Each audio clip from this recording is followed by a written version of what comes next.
नमस्कार दोस्तों, मैं प्रोफेसर अर्जुन वर्मा और आज हम बात करेंगे महाकुंभ मेला के बारे में। मित्रों, भारत वह भूमि है जहाँ हर पर्व, हर आयोजन और हर परंपरा गहरे धार्मिक और आध्यात्मिक अर्थों को समेटे हुए हैं और इन्हीं परंपराओं में सबसे महान आयोजन है महाकुंभ। महाकुंभ केवल एक धार्मिक मेला नहीं, बल्कि यह आस्था, एकता और आध्यात्मिक ऊर्जा का प्रतीक है। इसे दुनिया का सबसे बड़ा शांतिपूर्ण आयोजन भी कहा जाता है। महाकुंभ का आयोजन हर 12 साल में 4 पवित्र स्थानों प्रयागराज, हरिद्वार, उज्जैन और नासिक में होता है। यह आयोजन ब्रह्मांडीय ऊर्जा, धार्मिक आस्था और मानवता के अद्भुत संगम का उदाहरण है। लेकिन क्या आप जानते हैं कि इसका इतिहास वैदिक काल तक जाता है और इसकी जड़ें एक अद्भुत पौराणिक कथा में छिपी है। आइए अब जानते हैं महाकुंभ के पौराणिक इतिहास को। महाकुंभ का इतिहास समुद्र मंथन की पौराणिक कथा से जुड़ा हुआ है।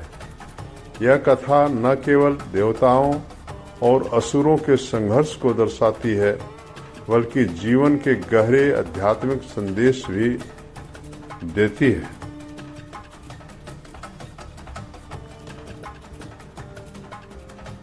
एक समय ऐसा आया,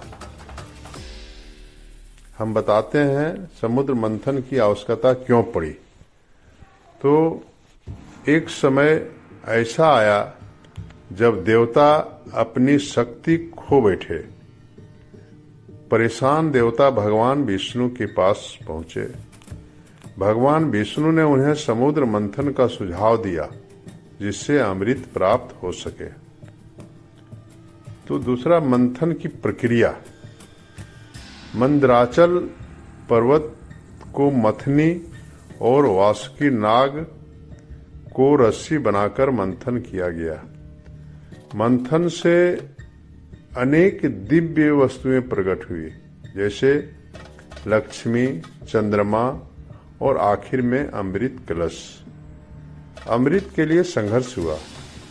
जैसे ही अमृत कलश प्रकट हुआ, असुरों ने उसे छीनने की कोशिश की।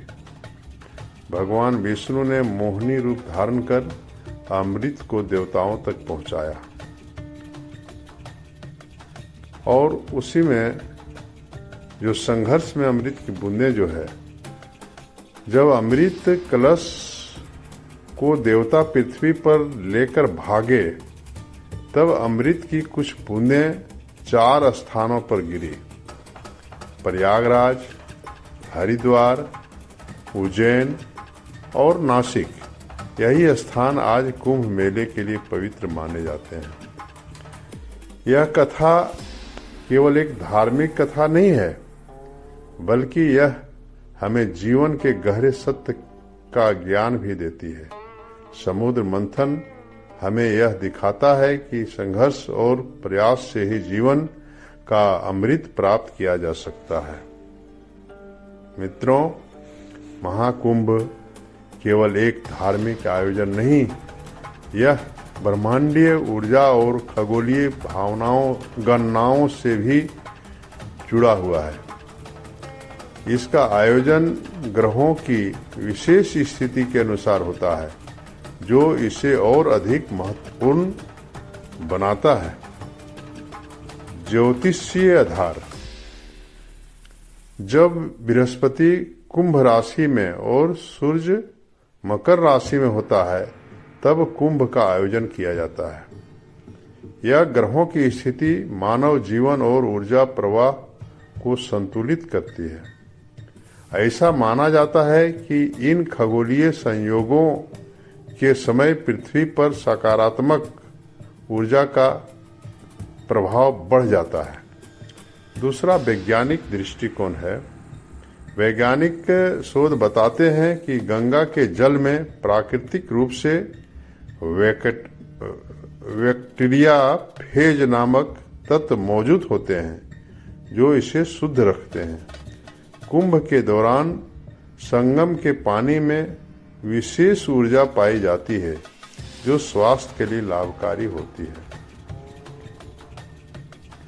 महाकुंभ केवल एक मेला नहीं, यह भारतीय संस्कृति और धार्मिक परंपराओं की सबसे बड़ा उदाहरण है।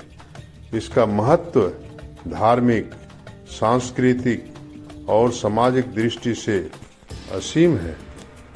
तो धार्मिक महत्व इसका यह है कि संगम पर स्नान से सभी पापों का नाश और मोक्ष की प्राप्ति होती है।